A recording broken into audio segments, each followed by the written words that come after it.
The show where anything goes. Motivation, mindset, recovery, philosophy, and life. We become who we are through what we experience. We all have a story, and this is My Backstory with Josh Boyer.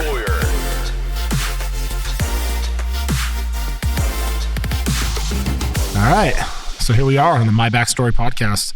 I'm going to guess at this and say that it's episode 30. I think it probably is. I'm here with Carl Churchill from Alpha Coffee. And are we in Salt Lake City? Is this Salt Lake? Or is yeah, this is actually Cottonwood Heights, but it's essentially Salt Lake, yeah. Nice. So like I've said before on previous podcasts, like the beauty of the podcasting is that I'm connecting with so many new people that I previously didn't know, like Marcus connected us and it was like, very cool. That's awesome, because I got connected to Marcus through another guy named Mark who I did a shooting class with Johnny Primo. Yeah, with Johnny. And cool. So he was like, hey man, you should link up with Marcus, and this and that. So we linked up on Instagram, hit it off, and he was on the podcast and he introduced me to you guys. And I was like, it's just great, man. I love this networking. This is stuff. awesome. It's cool. Very organic way to build this community. Absolutely, man. So I want you to share like your backstory as much as you're comfortable sharing about your life and how Alpha Coffee came to be, how you ended up in Cottonwood Heights. And I mean, we're sitting here for the listeners, like at the base of some amazing snow-covered mountains. And it's like, I wish people could see like how awesome this is a cool place to live. It's pretty cool. Yeah. So why don't you take it away, man? Share your story, Carl. Cool. Yeah, no, I'm 57 years old. Yeah, nice. I might be your oldest guest. I don't know, but that's cool. I think age is a number. It definitely is. And my mom was German. My dad was military.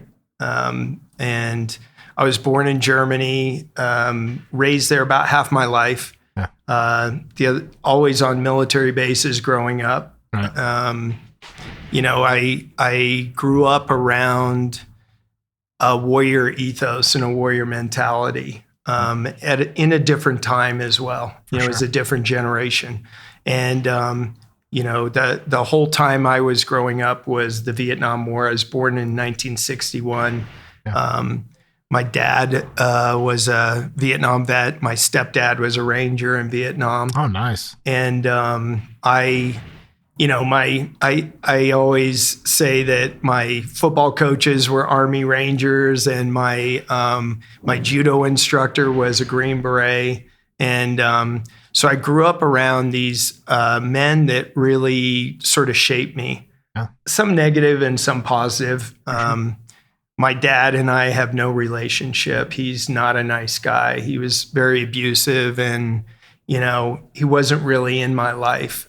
So when I was 17, I couldn't wait to get out of the house, joined the Army, went to basic training. And then shortly, this was 1979, so it was after the Vietnam War. And my NCOs pulled me aside and said, dude, have you ever thought about being an officer? You really ought to apply. You have some natural leadership skills. Yeah. And so I did. Got a scholarship. I think I mentioned to you before, I was a young kid. I turned down Princeton to go to the University of Utah. Were you like academically gifted, like in high school? Did you have like really good grades? I was the guy who, I scored really high on tests. I, was a straight A student. Yeah. But all my friends were stoners and, so I could live in both worlds, it was, and Utah back then was very much a either or. You were either a, straight A or not straight A, but straight laced, Mormon athlete, or you were smoking, doing bong hits before class. And I kind of could move in both worlds. I didn't feel at home in either one of them. Right. And I think, Marcus and I have talked about that, not ever feeling like you fit in, not quite fitting in. And that's, where I felt like I fit in the most was in the military, because people sort of accepted you for who you were. And, there were people from all over. There really are, man. It's like all walks of life coming into one space Totally. and finding a way to work together. You know what I mean? The camaraderie is just like second to none. Yeah, no, I mean, you meet people that you would never meet otherwise. Absolutely. From all walks of life, every background. Yeah. So I applied for a scholarship, got picked up, went to the University of Utah, then commissioned out of that. At the time, Special Forces wasn't a branch. Right. So you would branch, and then you would detail, or you would apply to get into Special Forces. And that was my goal. My mentor through ROTC was Sergeant Major Leo Kellen. Amazing guy. You know, he's a guy who spent like 4 years in Vietnam as a leading a Montagnard, special operations force that basically interdicted the North Vietnamese along the Ho Chi Minh Trail for like 4 years. Right. You know, and he would tell me stories about it. He's like, well, I think there were, at various times, there were a couple of other Americans and a couple of, Chi Com mercenaries, but mostly it was Montagnards. And, we'd go to war with water buffaloes and chickens in the rear. And I'd send my 12-year-old, scouts out. And so I was enamored, and that's what I really wanted to do. Yeah. And he sort of talked to me, and he said, listen, you can go into infantry and you'll be competing against all the West Pointers and, all the former football players, college football players and stuff to get into Special Forces. Or you could, what I'd recommend is go through military intelligence. It's kind of a good backdoor in there. So that's what I did. I was a military intelligence officer. Nice. Ended up serving with 9th Infantry, 3rd Infantry, 1st Armor, Special Operations Command. I never ended up going SF. I almost did, but I met my wife, and I literally went over and was interviewing with guys at First Group, talking about, putting in the packet. And the guy said, hey, dude, are you married? And I said, no. He said, you got a girlfriend that you're serious about? And I said, it's funny you should ask. I had just come back from my first combat deployment in Central America and had worked with SF and some of the agencies down there. And I said, yeah, I met this gal, and I think it's serious. Yeah.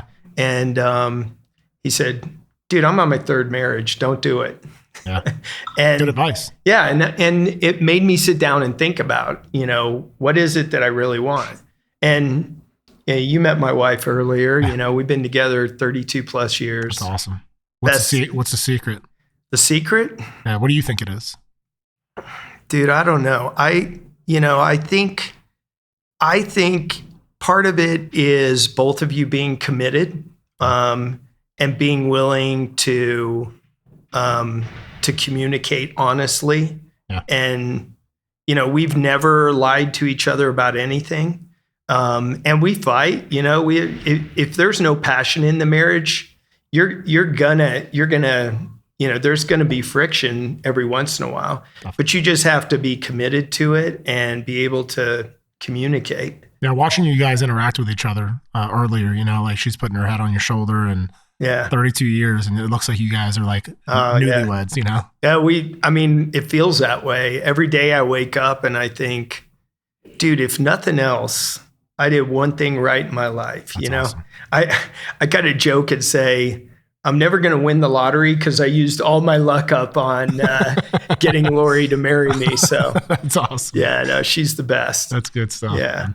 I dig it. Yeah. So anyway, I ended up, I did 9 years on active duty. Okay. I was in, I mentioned Central America, and I was in Desert Storm with 1st Armored Division, and did some work in the Balkans, was deploying a lot, and decided that I was going to get off active duty. Yeah. And so for a year, I sold high-end surgical instruments for a company called Walter Lorenz Surgical. Mm-hmm. I got out, went through a headhunting group, made a boatload of money. We were living in San Diego, but I was like salesman of the Western region and rookie of the year and, won a trip to the Bahamas, all that stuff. But it just didn't, I missed the camaraderie. I missed the sense of mission. Yeah. That's what I really loved about the military was serving others, and being on teams. Yep.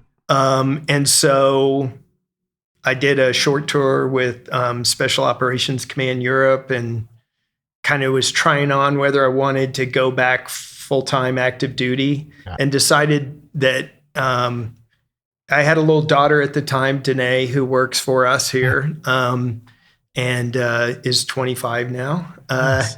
But at the time, I just said, you know what? I don't want to go back full time on active duty. Yeah. The one good thing is, like, as vets, we're always talking about, like, oh yeah, it was so awesome in the military, and then you go back on for a tour, and you're like, yeah, the police calls and motor pool and stupid rules, and it's like you look back on it with rose-colored glasses. Oh, for sure. And so I was like, I'm going to go do the reserves. So I ended up doing the reserves for another 12 years, did 21 years, made it to, I was picked up for colonel. Nice. Yeah, E1 to colonel was not bad. Yeah, it was a long ass haul. Yeah. And a lot of tough assignments and deployments. My last assignment before I retired, I was a detachment commander for a great military intelligence detachment that was doing real world work in Iraq and Afghanistan. And when I got picked up for colonel, I thought, I'm never going to lead troops again. This is where you enter the next phase where you're making coffee for generals and playing politics. Yep. And dude, that's not me. I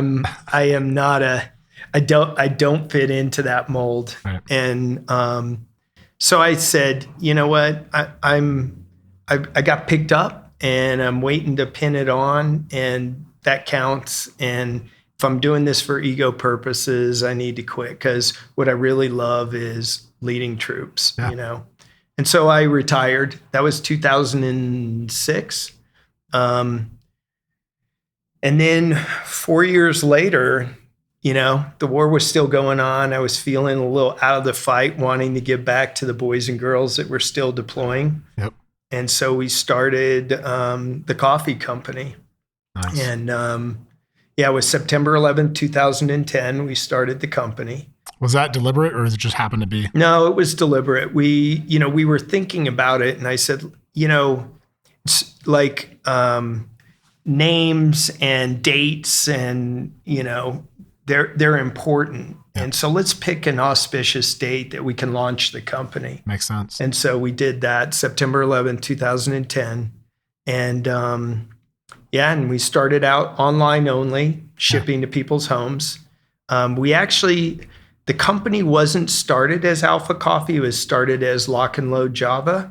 Okay. And so we started, and we started out with a mission to give back. I said, for every order that goes out, let's ship the equivalent of a cup of coffee to deployed troops. Nice. Because I deployed so many times, drank shit coffee, and you live on it during deployments. Yeah. And so I wanted to do something real. Plus, we always say good things happen over coffee. And, it's like sitting down with somebody and having a cup of coffee. That's why you have the coffee table in the living room. Yep. It's like when I grew up, my mom was German. So it was anybody who came to the front door, she'd say, let me put on a pot of coffee. Let's sit down and have a cup of coffee. Absolutely. And so that's how we started. And, we had really good success, basically operating out of our basement. Our two little kids would, they were teenagers, and my wife and I would go to events. We'd go to SHOT Show or something like that, and they would be at home shipping orders and doing all that. And how are you getting your name out there? I mean, you guys were online, but how are you guys marketing?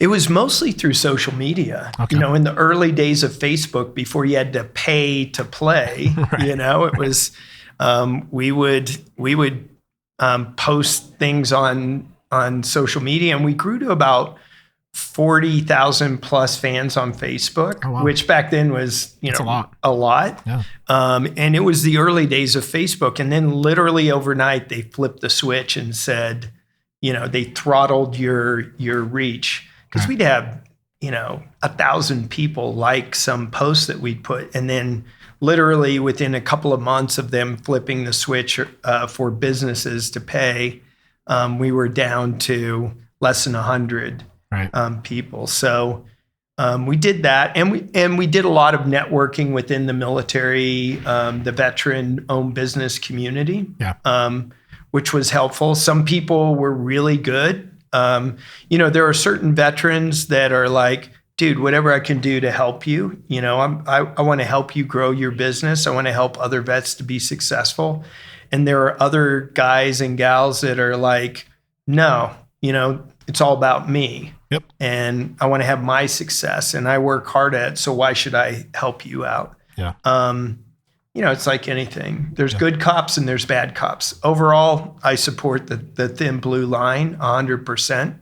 Yep. But I understand that there are bad cops out there. For sure. And, it's the same way with veterans. For the most part, when I meet people that are veterans, I have an instant connection, and I try to help every other vet out I can in any way I can. Yep. But there are some people out there that have, just the wrong attitude. Ulterior motives or whatever, and self-promotion, whatever. I get it. And I was talking to Adam about this earlier, how there's some veterans, like it's just a dog-eat-dog world, where it's like they just want to, I don't know, it's almost like a lot of backstabbing, a lot of people talking and this and that's, like a big gossip fest. And for me, like doing what I'm doing, like I just keep it neutral. Yeah, you know what I mean? Like what happens between other people is none of my business. Yeah.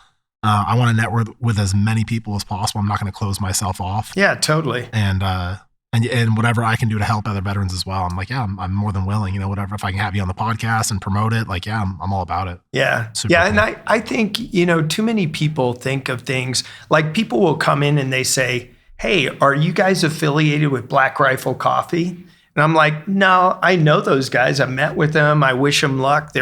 They're amazing marketers, right. But we're doing our thing and they're doing their thing, and we shouldn't be at odds with each other. Yeah. I mean, the 600-pound gorilla is Starbucks. Right. And so every coffee shop out there is competing with them. So I think too many people within the veteran community, they like getting in these pissing contests with each other, or, like, oh, you did this and I'm going to do this. It's like, hey, man, let's network as veterans and help each other up. Absolutely. 100%. And that's what it should be. There shouldn't be, there's going to be a little bit of competition, obviously, but, it shouldn't be that way. It should be supporting each other. Yeah, I agree. Yeah. I agree. So you guys went from online, and then when did you guys start the actual coffee, or when did you guys switch to Alpha Coffee actually? Oh yeah, that's a good question. So it's kind of a funny story. So we were Lock and Load Java, and we came up with the name because we were, I was saying, I don't want to be like Army Coffee or Jarhead Coffee or something like that. It's so stupid. It's like, we're all vets. Right. And so I said, what's something that like everybody can relate to? And it was like, when we used to roll, it'd be like, hey, are you ready? Yeah, lock and load. So it was always like lock and load.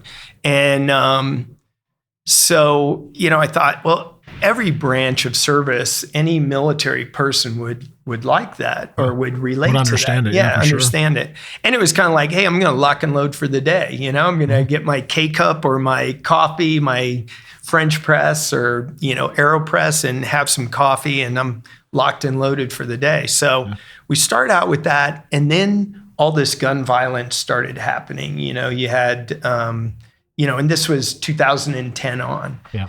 And so, and because of social media and some news stories about us and that sort of thing, more people started hearing about us. Yeah. And the trolls came out. We had people on the left that were saying, a human skull for a logo, lock and load. Have you heard of, Sandy Hook? Right.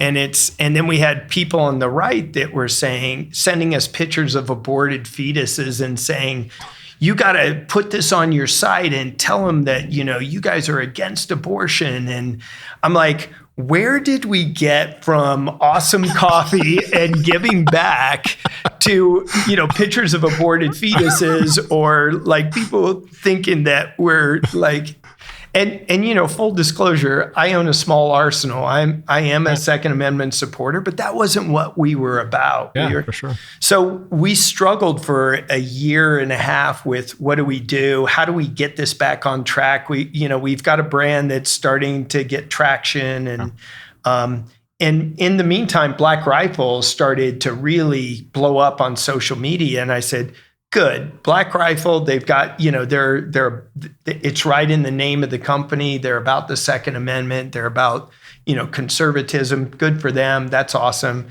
We're going to rebrand. And so my daughter and I were talking about it, because she does all of our marketing and stuff with my wife. We were sitting around the coffee table and talking about it. And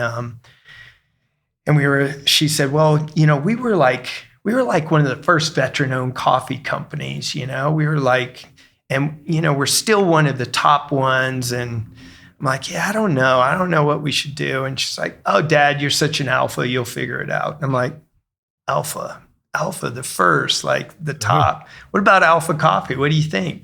And so we rebranded to Alpha Coffee. Awesome. And that was probably 2.5 years ago. Yeah. And right after that, we opened this shop. So this shop's been open for a little bit over a year and a half. And the shop has been amazing. I mean, it's really taken us to the next level. Yep. And it's really satisfying to me, because what I love is building teams and, watching teams succeed. Yep. And we were just recently rated the #1 independent coffee shop in the country. That's pretty by awesome. Wall Street 24/7. I was blown away. We had an online customer in Manhattan who emailed us, and I was like, "What? What are you talking about?" Wow. We Googled it, and we found out it was based 100% on Google and Yelp reviews. Oh, wow. So it was, I thought, oh, maybe there was like some veteran reporter, or some reporter who used to be a veteran and he was out here skiing and he really liked us. It's like, no, it's purely mathematical. Yeah. You guys have the best reviews of any coffee shop in the entire country. Wow. And I was like, whoa. So it's a cool. testament. It's a testament to the team. Yeah. And you could see, like, when we came in, just the customer service, they didn't know who we were when we walked in. You know what I mean? And it was like, but just the way that you're treated, they say hello to you. They say, hey, have a nice day. Like, and it wasn't just us, it was other people coming in and leaving. And I was like, wow. That's what it's all about, the experience and how you feel when you come in and how you feel when you leave. Totally. Yeah. That's super cool. That's, we're trying to, excuse me. We're trying to build a culture here, just like, the military culture. Right. I mean, I joke with my Marine friends, Marine veteran friends. Yeah. You can't joke with Marines, because they're still in it and they're still drinking the Kool-Aid big time, right? Hoorah. But no, I love them. But I joke with them that, really the Marine Corps is like the biggest gang in the world, right? Oh, for sure. And it's a bunch of young men and women who buy into a culture that tells them that they're better than everybody else. Yep. And they believe in it.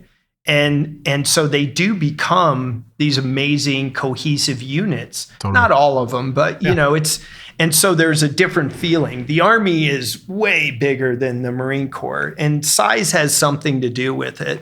Yeah. But really it's about building a culture that people belong. They buy into it and they feel they belong there, and it becomes who they are. And so we're trying to do that here. Our mission statement is 4 bullet points. We have them right as you walk in the front door. Awesome coffee, be a warrior, have fun, and give back. And we have fun with things. We, the bottom of our mugs that are made in the U.S., my daughter was saying, hey, instead of just saying made in the U.S., why don't we put made by red, white, and blue bald eagle singing the national anthem, And we're like, yeah, that's fun. Let's have fun with it. Super fun. And then, that awesome coffee is that experience too. It's people. Did you guys give up on the whole, when you guys opened the shop, did you guys give up on the online portion of your business? No, we still have a pretty robust online. It's not where our focus is.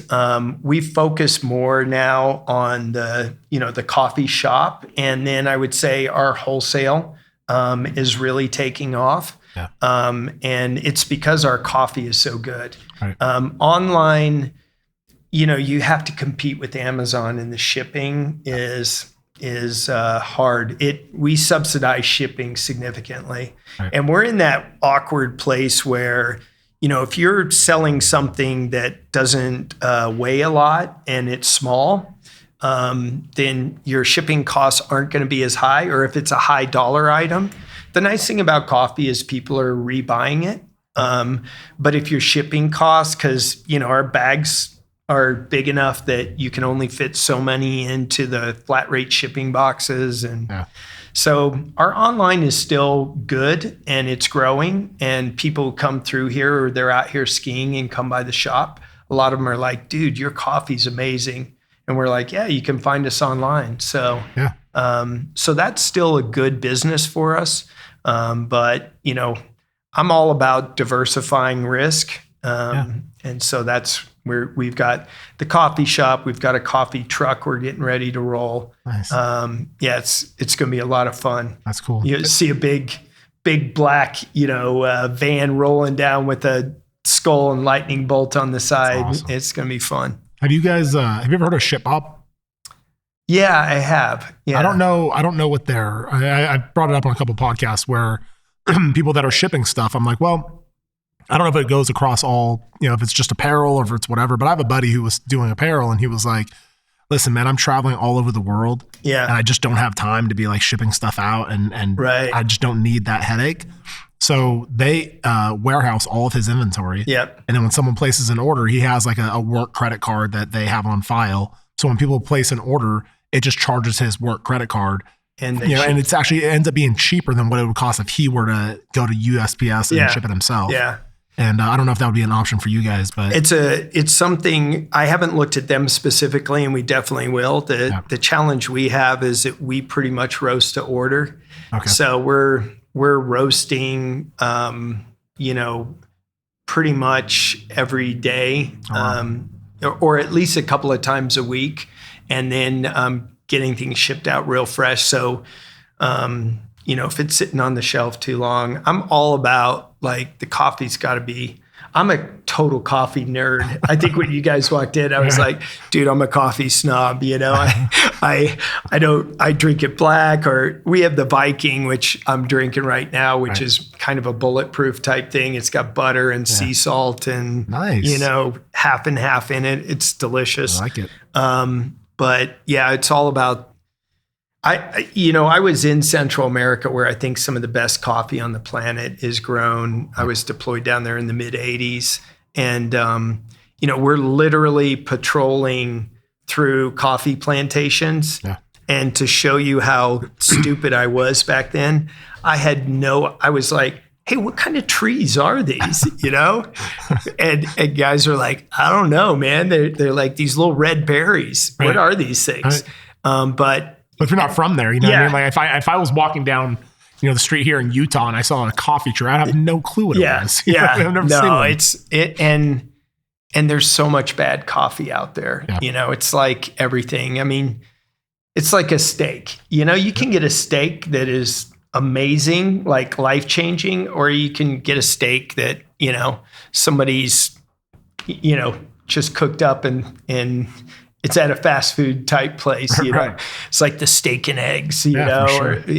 But how'd you guys decide where you were going to get your coffee? How did that whole process work, if you don't mind sharing? Yeah, no, that's cool. It's it started out, actually, my brother-in-law Josh was roasting. Great name. Yeah, I know.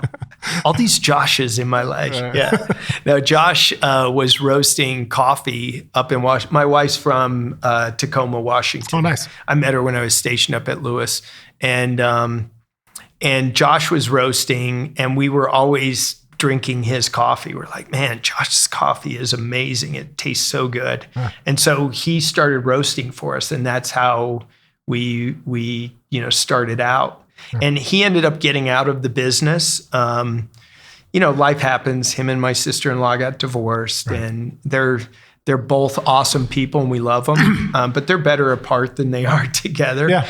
And respect those differences. Yeah. And so, the whole crew he was roasting with, we just stuck with him. I'm like one of the most loyal guys on the planet. It's, I always say like I'm kind of a grown-up Boy Scout. It's like by the honor code. Yeah, it's if I have a friend that needs me, dude, I'll hop on a plane and be there tomorrow. Or if somebody calls me up and says, "Hey, I need your help with this," and they're a friend and a real friend, I'll do whatever. And it's been to my detriment sometimes. I've had some people that in business that have asked me to do things. I'm like, yeah, no problem. And then it's come back to bite me. Yeah. Seems like everybody wants to start selling coffee.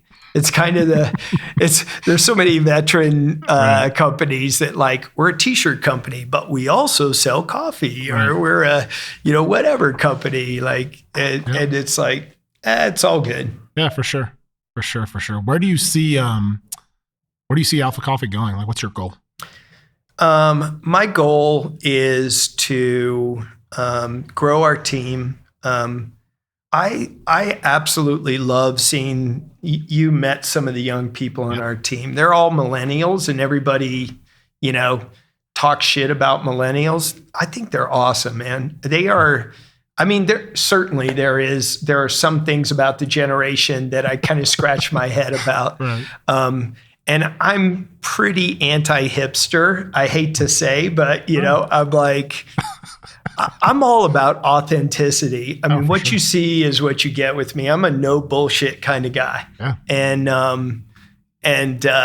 But I love these. One of the things I love about this generation is they're not intimidated by position. Right. I grew up in a very regimented thing. Like, you don't talk to the boss, you wait your time and you prove chain of command, all that. And that's cool. There are some advantages to that. But part of the reason why I got frustrated on active duty is I saw these guys that were 2 or 3 years ahead of me that were just moving up based on time and grade. And these guys were avoiding all the tough deployments. They never took a chance. They never made mistakes. They just stayed the gray man, and they, progressed. Yep. With this generation, I love the fact that they're like, hey, I've got an idea. I want to, what do you think about this? So I love taking these people and teaching them about life. It's like it's like raising your kids. Yeah, for sure. And so I would love to continue to grow this. I'm in the twilight years, I mean, 57, I look at you guys, you're super young. 57 seems old, but I'll ski as hard as anybody. I'll go hit the gym and outwork half the guys that are 20 years old. I love rock climbing. I love mountain biking. I longboard and like mess my tattoos up on my elbow all the time because I'm crashing. So I still go hard, but you get that perspective as you get older. And I've abandoned that I got to make a lot of money and have the big house and drive the cool car. I drive a 2000 Toyota Land Cruiser because it's a battle wagon. Yeah. That thing will go through anything. But it's almost a 20-year-old car. Right. And, it's got dents and it's rusting and it gets you from point A to point B. Yeah, exactly. And it'll haul all my my playground equipment, I call it, for the Wasatch playground here that we play in. Yeah. So, I'm at a point, I've achieved what I wanted to achieve. I've got 2 amazing kids. I've got an awesome wife, got a great dog. I own some weapons that I like to shoot. I own a lot of toys that I get to go play with. And I have a business that I love coming to every day. Yep. So I say all that in that, I've found a lot of contentment where I am. And I do want to grow this. I want to grow it because I think we have better coffee than anybody else can offer. And I want to share that. And so our thought is that we want to, we probably want to do like, 10 to 15 coffee shops over the next 10 years. Oh, wow. We're starting our second build right now. It'll be up north at the mouth of Weaver Canyon on the way to Snow Basin and Powder Mountain. And it's close to Hill Air Force Base up there as well. So, Perfect. We're all about that veteran community, that outdoor athlete community, CrossFitters. Like those people, our brand resonates with them. Yeah. And our mission resonates with people. We've had people come in. It's pretty, this country's so divided right now, and I met with our local representative. He was out here, and we went rock climbing. A bunch of vets went rock climbing with him.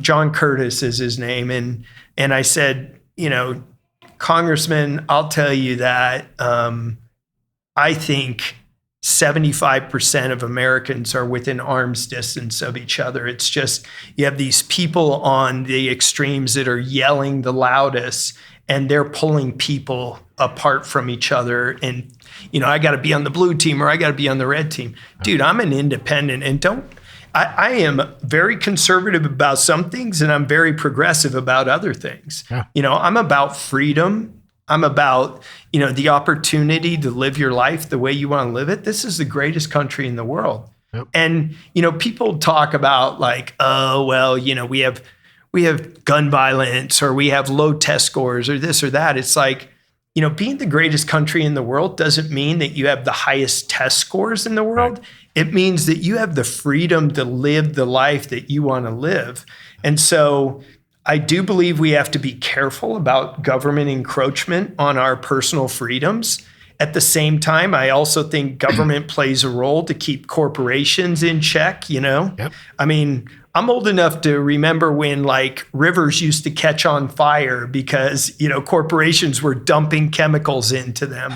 And then we had the Clean Water Act. Right. And, so there's a role for government to protect our quality of life and, our ability to pursue happiness. Yeah, it's not like a free-for-all. Yeah, exactly. Yeah. It's like, I think Winston Churchill said, democracy is the worst form of government there is, except every other form of government, and it's true. It's like, it sucks when the masses get to vote, but it's also the best way because sometimes the masses vote wrong, It's true. But you need somebody that's keeping a check on capitalism that doesn't care about anything other than the bottom line. Yeah. So we believe in, at Alpha, we believe in, I call it capitalism with a conscience. Like we give back, we donate to a bunch of different charities, mostly focused on the military. We do, Continue Mission is a local one that takes vets in the outdoors and helps them with PTSD stuff, creates a little community of folks. Was that Stacy that you were telling me about? No, that Stacy does some other stuff, but This is Josh Hansen. Okay. He was a combat engineer. He hunted IEDs. He struggled with TBI and suicide and that sort of thing. And so he really, he's done a really great job here locally. So we support them. Write small checks to them. We're not, every dollar we write to charities comes out of the bank of Carl and Lori Churchill. It's like money we're not putting in our pocket. Yeah, so we donate, probably about $5,000 to $10,000 a year. That's amazing. And so Continue Mission is one. Veteran Expeditions out of Colorado, really great group. They're doing really good things. We do Mika Fink and Heroes and Horses up in Montana. Nice. Mika's a Navy SEAL, former Navy SEAL who has a great program to take veterans with PTSD and wean them off all the drugs that they're on, the painkillers, the opioids and stuff, and to bring them together through this time in the wilderness of Montana on horses. And we love what they're doing. VetPaw Ryan Tate was a Marine, and that's Veterans Empowered to Protect African Wildlife. Oh yeah, I've heard of that. Yeah, we'll have to hook you up with him. Yeah. Super guy, comes in all the time. He and I have been trying to ski all winter, so we keep missing each other, but we're going to do that. And Lori and I have saved up a bunch of airline miles. We're going to get over to South Africa and finally meet the team over there. They love our coffee. That's awesome. And we support them. And so those are the main charities that we support. We think they're doing great things, but we try to, we just added a new one recently here in Utah, Labs for Liberty. Oh yeah, Belly was Belly was talking about. Adam was telling me about. They are like the best freaking people, and we found out about it because so many vets were coming in with these dogs and their service dogs, and then we met them at a climbing event that we were giving coffee away at, and they were there for veterans, and so we decided, like, let's support these people, and we love them. They're great. I've heard great, amazing things about everyone that up there. Yeah. The smaller veteran, like what I love about this post 9/11 veteran cohort is that those vets came back. Like, I'm a lifelong VFW member. My stepdad was like the state commander for Wisconsin. Oh, nice. Yeah, I'm super proud of him for that, among other things. But the VFW, it doesn't resonate as much with this younger generation. Yep. And so they decided that, rather than us looking to the government or large organizations, it's kind of, it's generational. We don't believe that these large organizations are going to solve all our problems, right, whether it's government or large, service groups, that sort of thing. We're going to create this grassroots coalition of all these things. And that's what they did. And so we love these smaller charities. We used to write checks to some of these big charities, but then I'd look at the address on there and it'd be like, K Street, Washington, D.C. And I'm like, okay, their rent, I just paid for half a day's rent, with my $1,000 check to these guys. And, I love giving it to people that I know personally that are, they're doing it from the heart. I would love to link up with some of these people just because, like, when I first started this whole podcasting thing, before I started the podcast, when I got on Instagram, I wanted to share my story of recovering from my back surgeries without any pain pills and how I got off all the meds that I was on through the VA and everything else. Yeah. And I wanted to share that story and I didn't know how to do it. So I was like, I'll start my first handle was Fused to Fit. Because I had a spinal fusion, and then I'm going to go from being fused to fit, and it sounded right to me. Yeah. So I started a nonprofit, but I didn't know enough to how to get it off the ground. Right. And having a young family and trying to raise my boys, and it was just tough.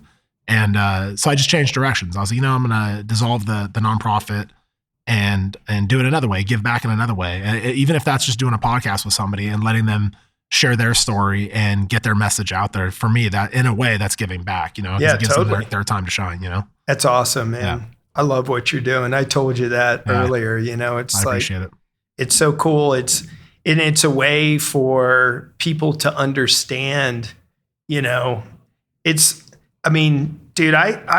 had a rough time growing up. My mom and dad got divorced after his second tour in Nam. My dad never, he and I never were close. Yeah. He had a lot of issues, and, we were like couch surfing for a while when my stepdad came into the picture, and he had just gotten out of the military, and, I could tell you a million stories. And, I was that kid in high school who was always getting in fights.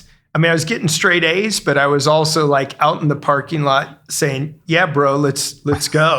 I was a small kid, and I always, and guys would always want to like, oh, here's a small kid. I can beat his ass and it'll. Let's dance. So I was like, come on, man. And then I put a couple of judo moves on and get to the ground and ground and pound them, and I had a lot of issues growing up, but I never gave up, and I focused on what I wanted out of life, and the military really helped with that. And as I listen to your podcast, I hear a lot of these guys that have the same, I'm like, wow, man, that story sounds pretty familiar. For sure. And I could have gone the wrong way. Yep. I mean, I hung out with bad kids. I did bad things and, had a couple lucky breaks here or there. But, I joined a gang that was, the U.S. Army, and it was good for me. It was a positive gang, sure. And I think that hearing those stories from other people and their backstories and seeing that they've had success, I mean, we've grown this company now. We're doing well. We're making money. I'm giving opportunity to other, to our employees. Yeah. And, we're building something we love and believe in. And every day I come to work and I love it. It's super awesome, man. Part of the thing that another great part about the podcasting is that, like you said, like everybody that I'm podcasting with, I always find some similarity there. My dad really wasn't in my life either, and then my stepdad was in the military, and he was my dad. You know what I mean? Yeah. And that's where I got that's why I went to the military, because he was in the military, and I was like, I want to be like him, Yep. There was a lot about him that I was very proud of. I mean, I talk to my father now, but it's not, we definitely don't have the same kind of relationship I had with my stepdad. Yeah. Not even close. Well, I always say that, you're like, your dad either teaches you how to be a good dad or how to be a good dad by not being like him. You know what I mean? Totally it's like true, man. And every family's dysfunctional. I've found that out over the years. It's Functionally like dysfunctional. you look at them from the outside and you're like, oh man, they have the perfect family. Right. And then you don't have to scratch too deep to see a lot of dysfunction. So it's managing that and. Yeah, I grew up with a lot of shame, I guess, if you will, about my family, thinking my family was so odd. But the more that I started to share my story with people, I started realizing that, man, there's a lot of people that have similar stories that have gone through some stuff and broken homes and this and that and the other thing. And I'm not that special. You know what I mean? We all have some issues, we all have some things in our past, And that's cool. I think there's a saying that kites rise highest against the wind. And I really believe that. Adversity brings out, that's one thing I learned in the military is that adversity brings out the best in people. I agree 100%. And you hear it all the time. People are like, with business, there were times where it's like, oh shit, how am I making payroll? It's like, I'm not paying myself, that's for sure. Yeah. And, at the last minute, you get a big check that comes in. It's like, oh, good. Now I'm good.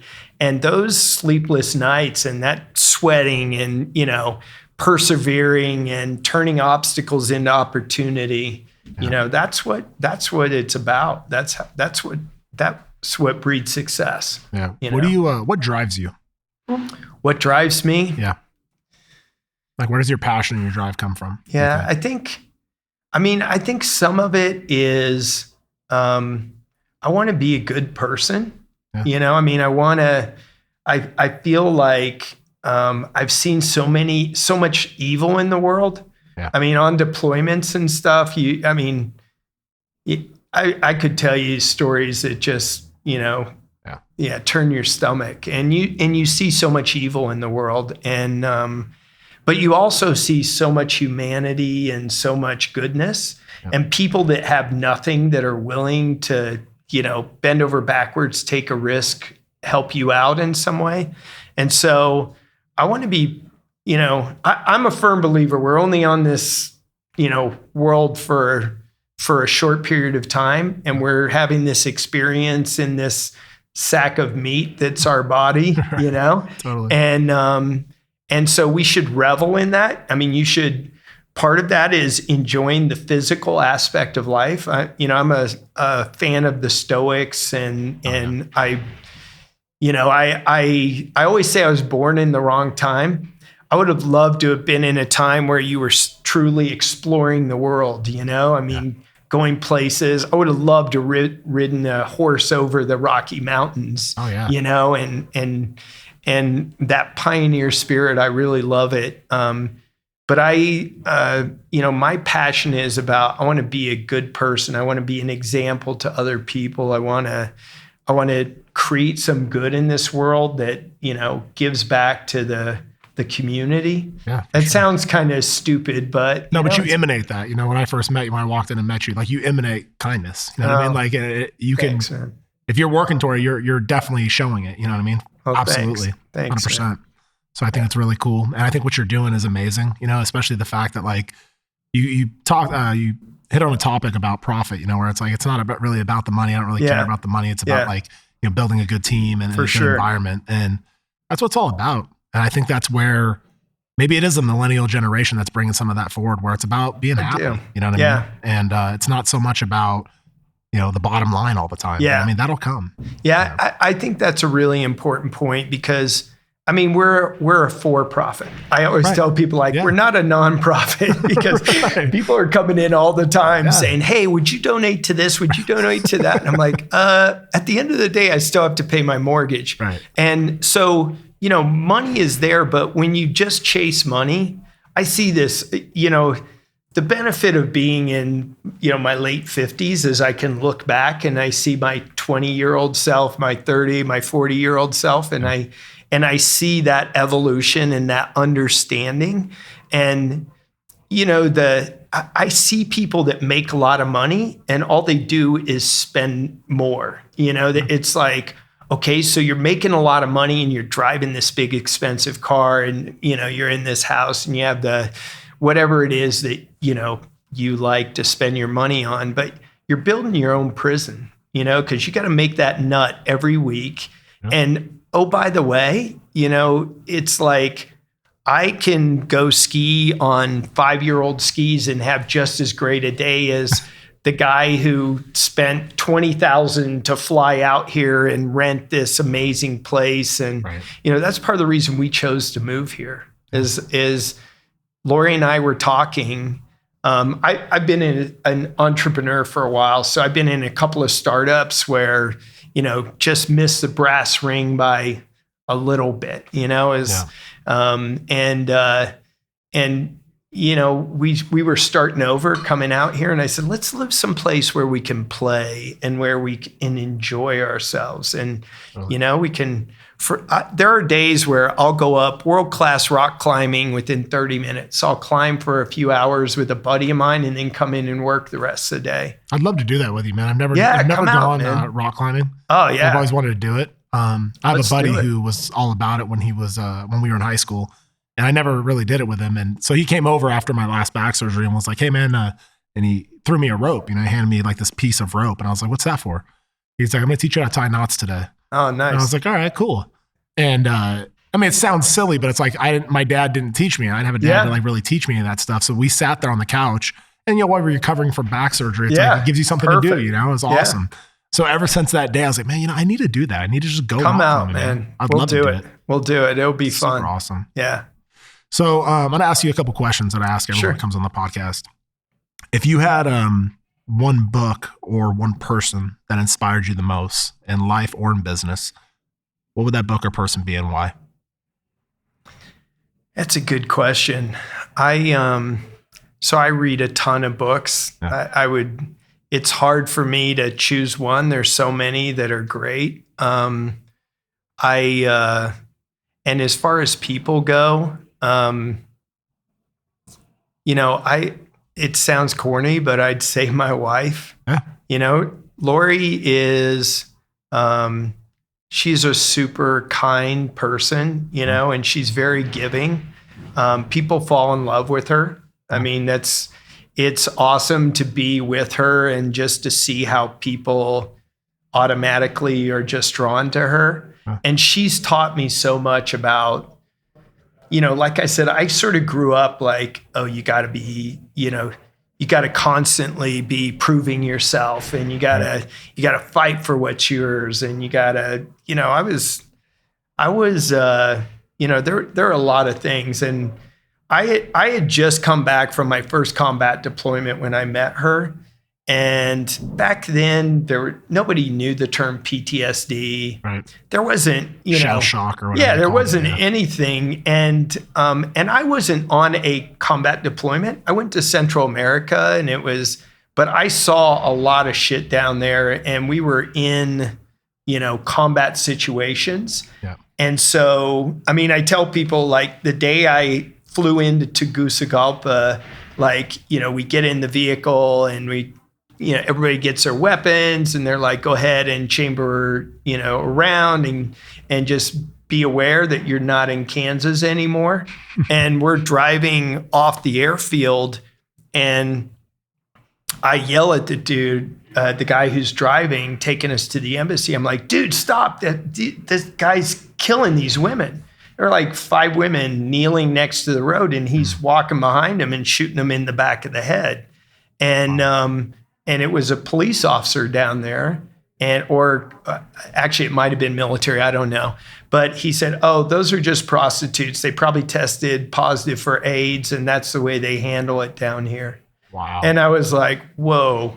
Wow. And it was, so you come back from that and you go to a party and somebody's like, oh, I need to lose 10 pounds. It's really frustrating to me. And you're just like, dude, I just spent 7 months someplace where people didn't know where their next meal was coming from, where death was right around the corner, where kids walked 2 miles with a bucket of water for fresh water, and so that's when I met Lori, and I wasn't looking for a girlfriend, much less a wife. Yeah. And she helped me to, be a human. And navigate some of that. Yeah. And so, I mean, without her, I don't know where I'd be right now. I mean, awesome.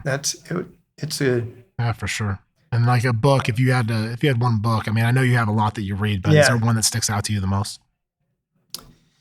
Yeah. Well, I'll tell you, this is a book that I read probably a year or so ago, was Tribes.